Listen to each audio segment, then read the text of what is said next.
ഒരു ഓംലെറ്റും ഒരു പപ്പട ചമ്മന്തി ഇത് മാത്രം മതി കേട്ടോ വയറ് നിറയെ ചോറുണ്ണാനായിട്ട്. പപ്പട ചമ്മന്തി ട്രൈ ചെയ്ത് നോക്കാത്തവരുണ്ടെങ്കിലേ പെട്ടെന്ന് പോയി നോക്കിക്കോ, അത്രയ്ക്ക് സൂപ്പറാണ് കേട്ടോ. അപ്പം അതിനായിട്ട് നമുക്ക് ആദ്യം തന്നെ പപ്പടം പൊരിച്ചെടുക്കണം.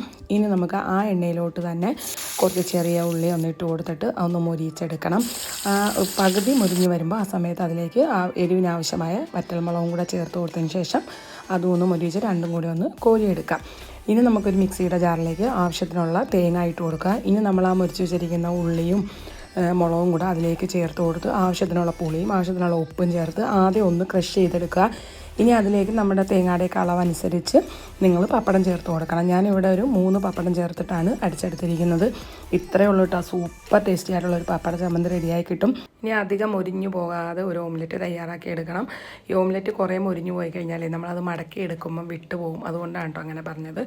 എന്നിട്ട് ആ ഓംലെറ്റിൻ്റെ പുറത്തേക്ക് കുറച്ച് ചമ്മന്തിയും വെച്ച് കൊടുത്ത് കുറച്ച് ചോറും കൂടെ വെച്ച് ഒന്ന് പൊതിയാക്കി എടുക്കണം.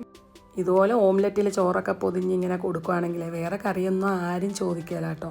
സൂപ്പറായിട്ട് ചോറുണ്ടോളും. അപ്പോൾ എന്തായാലും ഇതുപോലെ ട്രൈ ചെയ്ത് നോക്കിയിട്ട് ഫീഡ്ബാക്ക് പറയണേ. എൻ്റെ വീഡിയോ ഇഷ്ടപ്പെട്ടാൽ പേജ് ഒന്ന് ഫോളോ ചെയ്യാനും ലൈക്ക് ചെയ്ത് കൂടെ കൂട്ടാനും മറക്കരുത്. ഇനിയും നല്ലൊരു വീഡിയോ ആയിട്ട് കാണാം. അതുവരേക്കും അസ്സലാമു അലൈക്കും.